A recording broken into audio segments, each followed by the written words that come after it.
Afternoon, everyone. I know it's Wednesday, normally do these on Tuesday, but yesterday, as everyone knows, was an absolute storm, and it wasn't going to be suitable sound quality to make a update by the coast.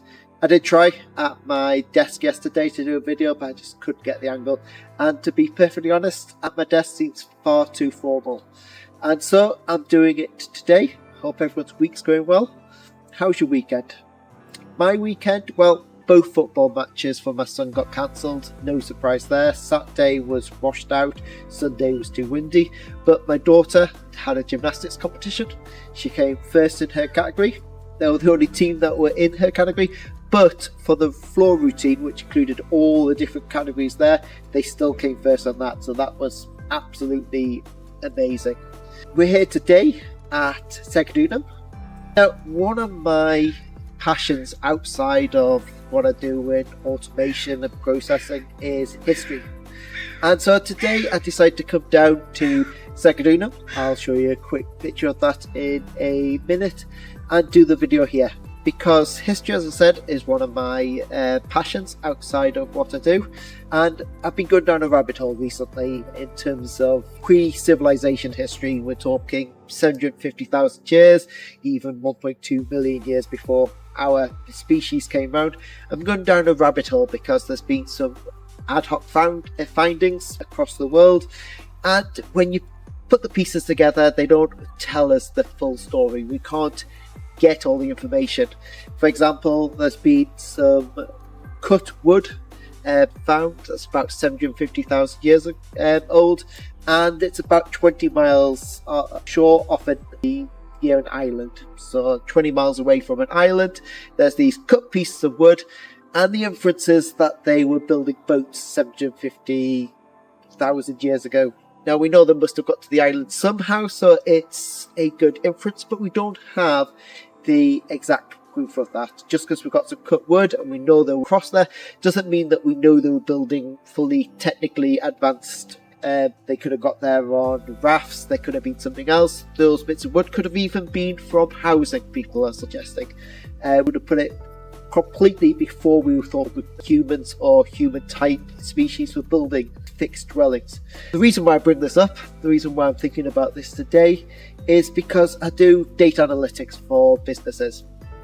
And with data analytics, you gather all the data together that you find, and you always find holes, things that you really want to find from the picture, things that you look at and you go, if we had this piece, I would be able to then what this other piece of data is telling me, but we don't have it. And the same way with prehistory, having it would be absolutely fantastic, having that entire human journey, but without it, you can still make educated, we know that the humans got across there, and we know that they had some sort of trade between them, so boats make sense, even though we can't prove it.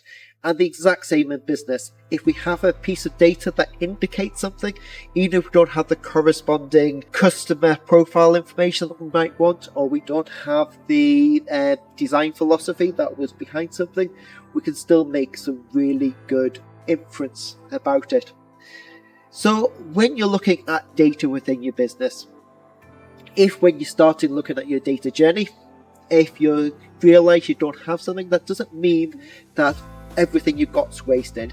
It just means that you have to start looking at it in a slightly different way. Maybe a similar sort of business industry's got some data that you can use as inference for your own business. It's not going to be you can use that.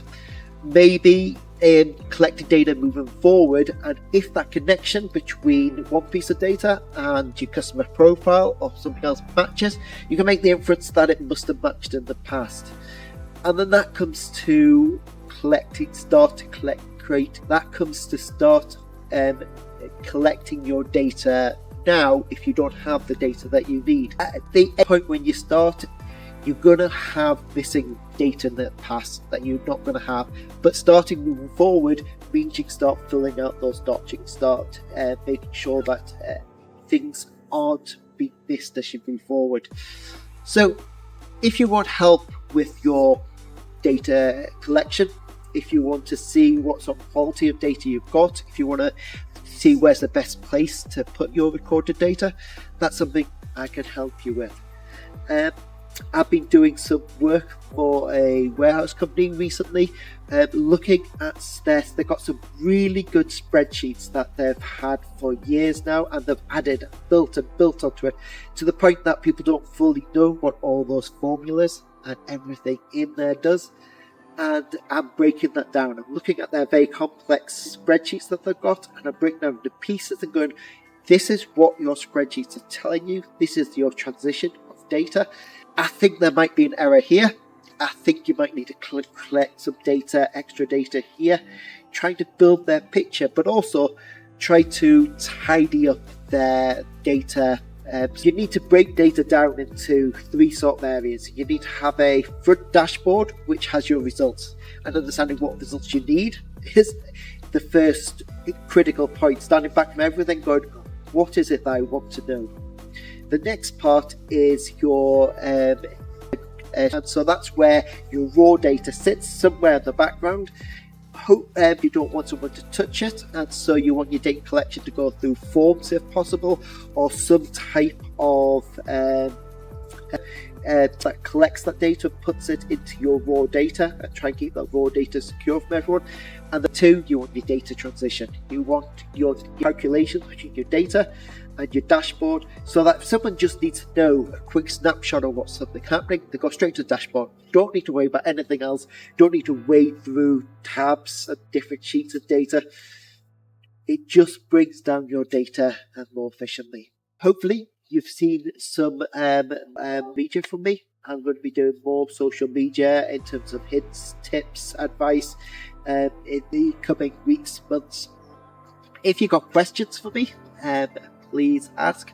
I don't want these all to be selling myself. I want to provide people with information because I don't want people wasting their time things that they don't need to be doing, or doing activities that could be done better, faster, easier.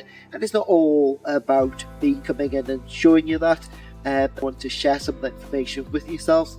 I also want to share a bit more about myself.